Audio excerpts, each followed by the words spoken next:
Things had been going well for John Stockton Hugh since he came to Philadelphia. He had grown up some 30 miles north of the city in Yardley, but he had moved to the city of brotherly love to pursue medical training. And he had achieved so much more than this.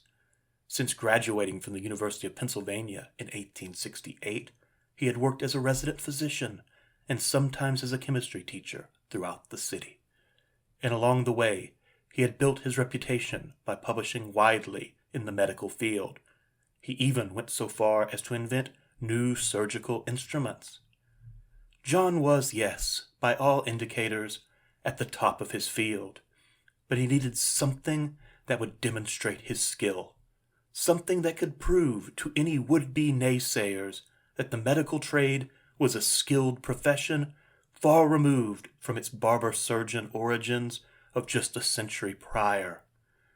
And then John heard about Mary, one of the newest residents of the morgue at the Philadelphia Almshouse Hospital. Poor, widowed, and from across the pond in Ireland, Mary was a perfect candidate for a project that would prove his skill with the scalpel beyond a shadow of a doubt. And he had already picked out the book that Mary would provide the contribution for.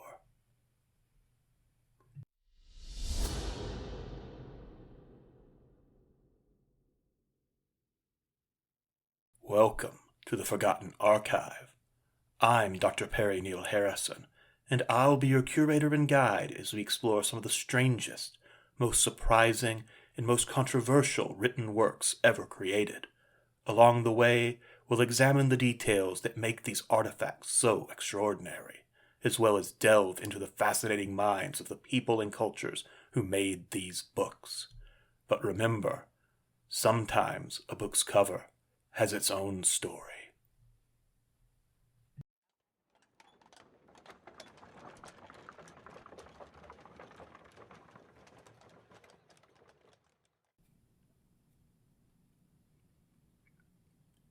When we think of the 1800s, we tend to think of the filthy, soot-covered London streets that would be home in an adaptation of Charles Dickens.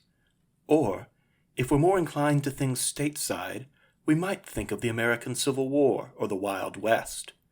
But, regardless of whether we prefer the old or new world, most people wouldn't exactly describe social attitudes as progressive.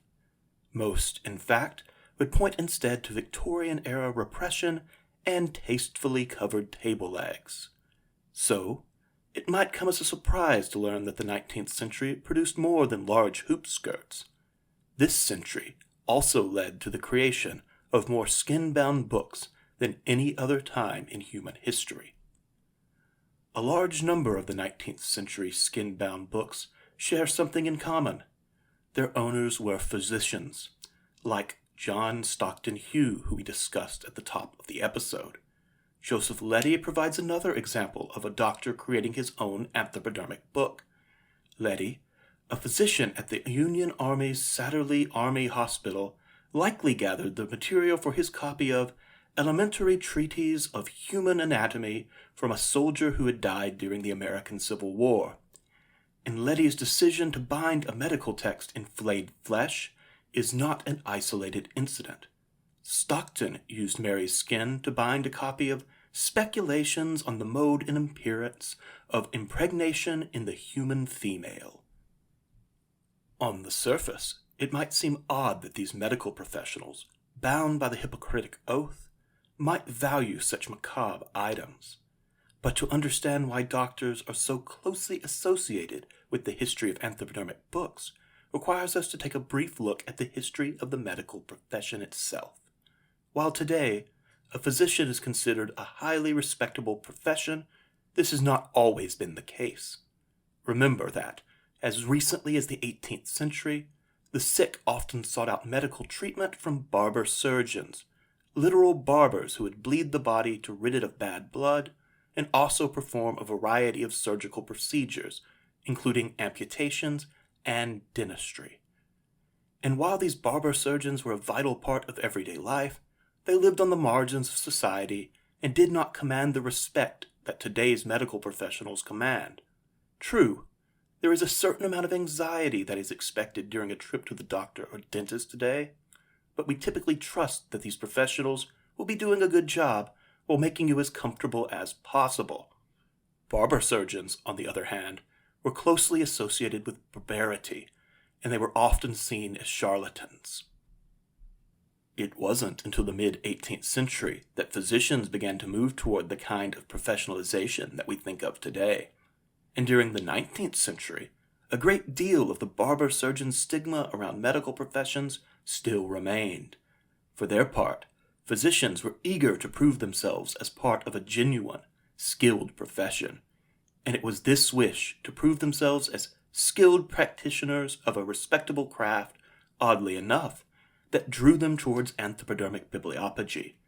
During the 19th century, high society had become fascinated with collecting rare and exotic books.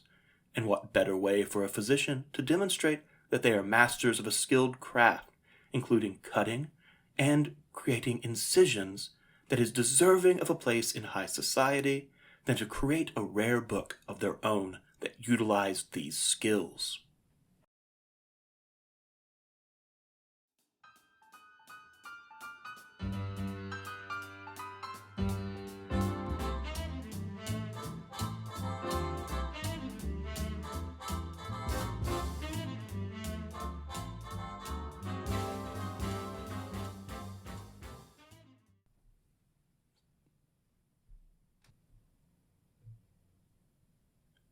Similar anthropodermic books continued to be created, often by physicians, until the early 20th century.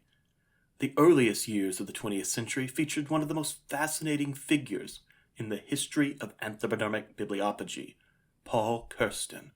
You see, not all doctors created their anthropodermic books themselves. Some commissioned others to create the books for them. Among medical professionals looking to acquire skin-bound books, Kirsten developed quite a reputation for his expertise. Kirsten claimed to have created 6 skin-bound books, and proudly signed these documents and boasted of the quality of his work. Written in the flyleaf of one of these books is the simple phrase, "This book was bound by me in human skin. Berlin, 1st of June, 1920, Paul Kirsten." But Kirsten is not the only dealer of anthropodermic books. Another book, dedicated to Mon cher Dr. Bolland, boasts of the creator's craftsmanship by comparing his craftsmanship to another skin-bound book. However, doctors do not have the most famous 20th century association with skin-bound books. When discussing the topic of anthropodermic books with both the public and academic colleagues, the most common question I receive pertains to Nazi Germany. And this question seems natural. We have all heard of the Nazis' creation of lampshades made from human skin. Not only that, but the cruelty that the Nazis' vile beliefs encouraged makes it easy to imagine that they created anthropodermic books. But, in this case, this idea is another instance of rumor taking center stage over reality. And rumors that the Germans had bound books in human flesh had existed since before the start of the Second World War. During the First World War, the Germans' shortage of leather for bookbinding led to rumors that the country had turned instead to human skin as an alternative. Certainly, individual dealers such as Paul Kirsten indulged in the act during World War I, and it is true that the Germans were forced to use some creative bookbinding materials, such as fish scales, during this difficult time. And we will certainly be revisiting this creativity further during a later episode of this podcast. In reality, rumors of the Germans' anthropodermic books was nothing more than wartime propaganda designed to dehumanize an adversary, a story akin to that of the crucified soldier, another story that sprung up around the same time. And, after the discovery of the Nazi regime's inhuman actions, this old rumor certainly seemed more plausible, and the 20-year-old story again found an audience. Old stories, it seems, have a way of being retold.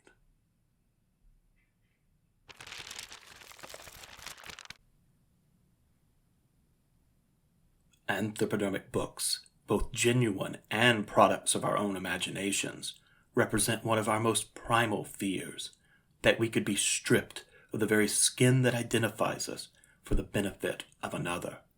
The doctors during the 19th century valued their own social status more than the human dignity of the soldiers and paupers that they used for their bindings. Even when the skin-bound books proved to be nothing more than rumors and propaganda, they still point to humankind's all too common tendency to dehumanize those who stand on the other side from us in times of conflict. Thanks for joining us today on The Forgotten Archive. If you've enjoyed yourself, head over to theforgottenarchive.com or anchor.fm/The Forgotten Archive and click the follow button. You can also like this show on Twitter, Instagram, or Facebook by searching The Forgotten Archive. Original music for this podcast is by Trip Page. You can find his music on Spotify by searching for Trip Page. That's Trip with 2 P's. I'm Landis Hosterman, and thanks for listening. Until next time, remember, sometimes a book's cover has its own story.